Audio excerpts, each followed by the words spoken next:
এক গ্যাংস্টার মাফিয়ার সাথে টানা ৩ ঘণ্টা শারীরিক সম্পর্ক করার পর শরীরের অসহ্য ব্যথায় নড়তে পারছে না কুহেলি তাজ রহমান। নিজের প্রতি ঘৃণা জন্মে গেছে এভাবে যে নিজের সবথেকে মূল্যবান সম্পদ নিজের ইজ্জতটা হারাতে হবে তা কখনোই ভাবেনি কুহেলি। ৪ ঘণ্টা আগের কথা। কুহেলির আজকে ক্লাবে প্রথম রাত। হ্যাঁ, ঠিকই শুনছেন, কুহেলি ক্লাবে কাজ করার সিদ্ধান্ত নিয়েছে। কোনো মেয়েই চায় না এরকম বাজে জায়গায় কাজ করতে, কিন্তু পরিস্থিতি অনেক মেয়েকে বাধ্য করে এখানে কাজ করতে, যেমন কুহেলিকে করেছে। কুহেলির ভাগ্যটা বড্ড নিষ্ঠুর। মাত্র ৫ বছর বয়সে মা মারা যায়। ওর বাবা আব্বাস রহমান ঘরে আনে নতুন বউ রিনা রহমানকে। তবে ওর বাবা ওকে ভীষণ ভালোবাসত, তাই ওর সৎ মা রিনা রহমান কখনোই ওকে অবহেলা বা কটু কথা শোনাতে পারেনি। কিন্তু কথাই আছে না, দুর্ভাগা যে দিয়ে যায় সেই দিকের সাগরও নাকি শুকিয়ে যায়। কুহেলির বেলা তাই হয়। মাত্র ১০ বয়স তখন ওর বাবা একটা অ্যাক্সিডেন্ট ২ পা হারায়। তারপর থেকে নেমে আসে ওদের সংসারে অভাব, আর মাঝখানের ৫ বছরে ওর একটা সৎ ভাই আর একটা সৎ বোন হয়। ভাইয়ের নাম স্বামী আর বোনের নাম স্বামীরা। সবকিছু মিলিয়ে কুহেলিদের ভীষণ খারাপ অবস্থায় দিন কাটে। কিছু টাকা জমানো ছিল ব্যাংকে, সেখান থেকে প্রতি মাসে যা পেত তা দিয়েই টেনে টুনে চলত।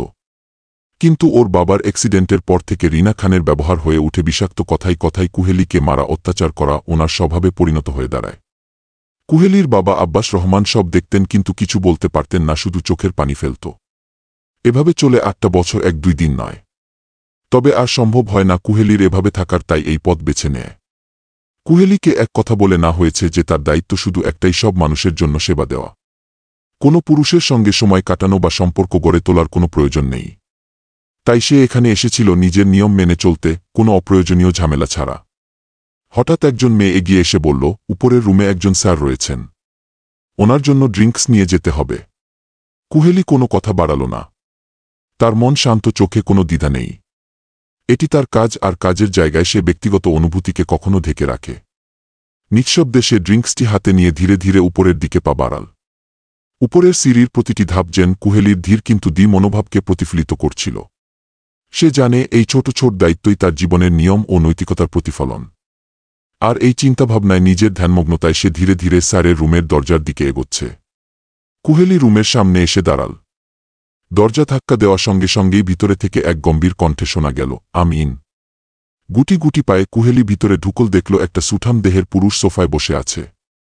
তার গায়ের রং এতটাই ফর্সা যেন ধবধবে তুষারের মতো, যা সূর্যের আলো আরও উজ্জ্বল হয়ে ওঠে। চোখের মণি রক্তের মতো টকটকে লাল, যেন তা এক ঝলমলানো রত্ন। 2 কানে দুটো 4টা ছোট্ট কানের দুল, আর গলায় ঝুলছে এক ঝকঝকে কিউবান লিঙ্ক চেইন, যেমন নজর কেড়ে নেয় তার উপস্থিতি। হাতের আঙুলে একটি ইনিসাইন রিং ঝলমল করছে, তা যেন তার কোনো পরিচয় বহন করছে। চুলগুলো কিছুটা ছড়ানো, কিছুটা গোছানো, যেন তার বুকে ছায়ার মতো নরমভাবে ল্যাপ দেওয়া। ডান গালে একটি দাগ, মনোযোগ দিয়ে দেখলে বোঝা যায় এটি কোনো সাধারণ দাগ নয়, বরং গভীর কোনো গল্পের চিহ্ন।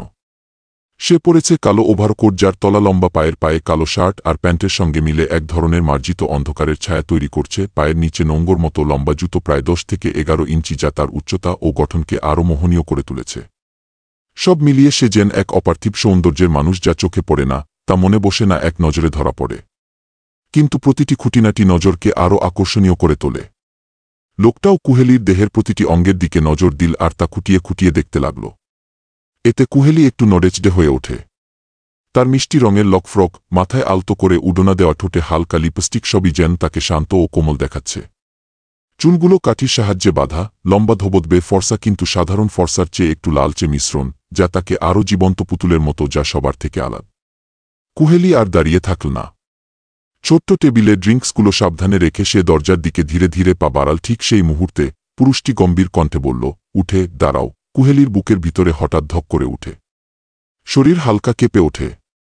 কয়েক সেকেন্ডের জন্য যেন স্থবির হয়ে যায়, কিন্তু দ্রুতই সে নিজেকে সামলে নিল। তারপর পিছনের দিকে ঘুরে মাথা নিচু করে সে মিনমিন করে বলল, জি স্যার, কিছু বলবেন?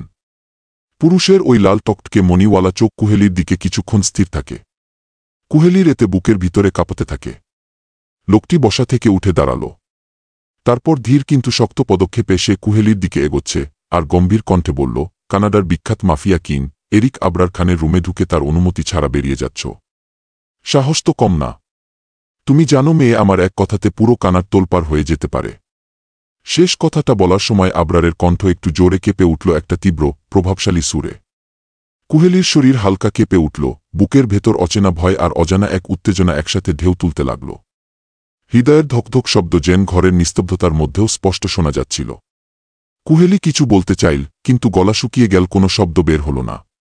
ঠিক সেই মুহূর্তে আবরার এক ঝাটকায় কুহেলির কাছে এগিয়ে এলো, তার উপস্থিতির তাপ কুহেলির শ্বাসে মিশে গেল। আর কুহেলি কিছু বোঝার আগেই আবরার দুইভাবে তার কোমরের পাশে হাত রেখে নিজের কাছে নিয়ে আসলো, দূরত্বটা মিলিয়ে গেল এক নিমিষে। কুহেলির নিঃশ্বাস যেন থেমে গেল। ভয়ের সঙ্গে একটা অনির্বচনীয় অস্বস্তি বুকের ভেতর জমে উঠল। চোখ নিচু, ঠোঁট কাঁপছে, কিন্তু কোনো কথা বলতে পারছে না।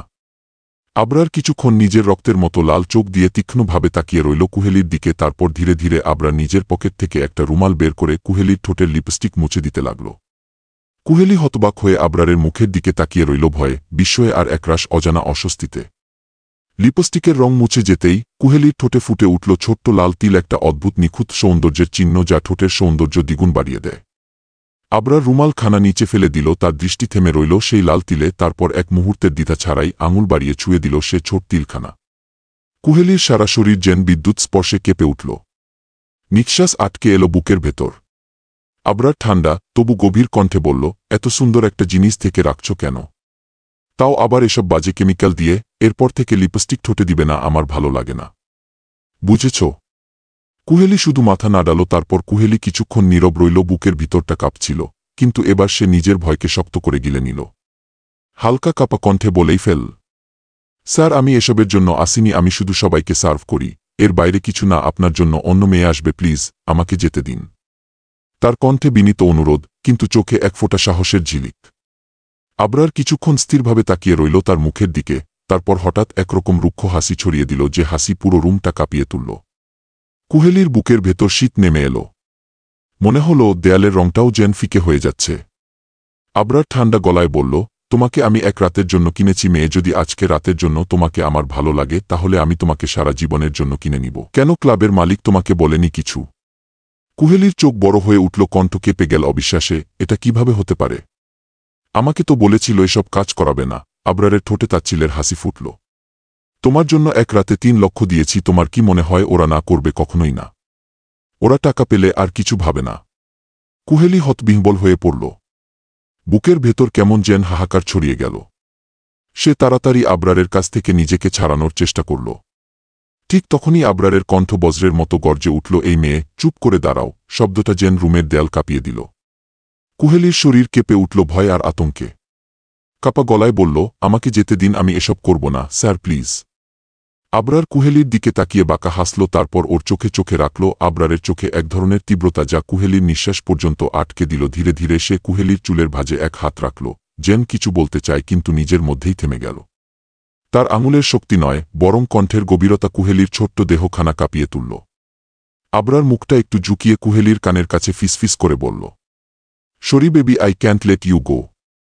Today I'll drown you in a kingdom of happiness. কথাখানা শেষ করার সাথে সাথেই আবরার কুহেলির উষ্ঠদ্বজে নিজের উষ্ঠদ্বর মিলিয়ে দেয়। কুহেলি চোখ প্রথম বড়বড় করে ফেলে, তারপর নিজেকে ছাড়ানোর জন্য ছটফট করতে থাকে। আবরার বিরক্ত হয়ে কুহেলির উডোনাখানা এক টান দিয়ে খুলে ফেলে, তারপর কুহেলির 2 বেঁধে দেয়। এই পুরোটা সময়ও কুহেলির উষ্ঠ ছাড়েনি আবরার। কুহেলি এবার হাত দিয়ে কিছু করতে না পারলেও মুচটা মুচটি করতে থাকে। এতে আবরার বিরক্ত হয়ে কুহেলির উষ্ঠে কামড়ে দেয়। এতে কুহেলি স্থির হয়ে যায়। কুহেলি স্থির হতেই আবরার বাঁকা হাসে, তারপর কুহেলির চুলের ভাঁজে হাত ঢুকিয়ে মত্ত হয় ওর উষ্ঠদ্বজে। কখনো পুরো উষ্ঠ জোরে চুম্বন করছে, কখনো উষ্ঠের এক পাশে, কখনো উপরের উষ্ঠ, তো কখনো নিচের উষ্ঠ চুম্বন করছে।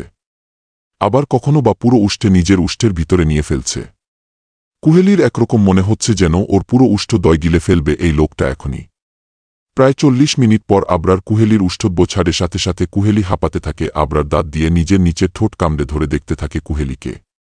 কুহেলির পুরো মুখ লাল টকটকে হয়ে গেছে। প্রায় 2 মিনিট পর কুহেলি নিজেকে স্বাভাবিক করে সাথে সাথেই আবরার কুহেলিকে কোলে তুলে নেয়। কুহেলি কিছু বুঝার আগেই ওকে বেড়ে ছুঁড়ে মারে। তারপর নিজের ওভারকোট আর শার্টখানা খুলে ফ্লোরে ঢেল দেয়।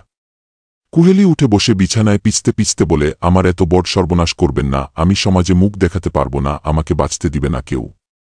আবরার সেই পরিচিতি স্নান হাসে, তারপর কুহেলির পা ধরে এক টানে ওকে নিজের কোলে বসায়। এরকমভাবে বসায় কুহেলিকে ও বাধ্য হয় আবরারের কোমর 2 পা দিয়ে পেঁচিয়ে ধরতে। আবরার ওর কানের চুল গুজে দিতে দিতে বলে, আমি সমাজ মানি না, তাই এসব ফাকিং সমাজের কথা আমাকে শোনাবে না মেয়ে। আমার তোমাকে ভালো লেগেছে, তাই তোমাকে আমার চাই বলেই আর কথা বলার সুযোগ দিল না কুহেলিকে। পুনরায় ওর উষ্ঠদ্বর আবরার নিজের আয়ত্তে নিয়ে নিল। কিস করতে করতে আস্তে আস্তে কুহেলিকে বেডে শুয়ে নিজেও শুয়ে পড়ে কুহেলির উপর, তারপর একটানে খুলে ফেলে কুহেলির জামাখানা। কুহেলি কোনোভাবেই বাধা দিতে পারে না।